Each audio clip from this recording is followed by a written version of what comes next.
आने वाले तूफान से पहले एक जानलेवा खामोशी छा जाती है। हम गलत अल्फाज पसंद नहीं करते, हम तुम नहीं आप हैं।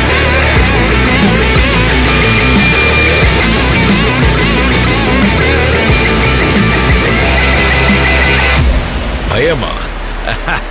நெருப்புடா நெருங்குடா பாப்போம், நெருங்குனா பொசுக்கிற கூட்டம், அடிக்கிற அழிக்கிற எண்ணம், முடியுமா நடக்குமா இன்னும், அடக்குனா அடங்குற ஆளா நீ, இழுத்ததும் பிரியிற நூலா நீ, தடையலாம் மதிக்கிற ஆளா நீ, விடியல விரும்பிடும் காபாலி.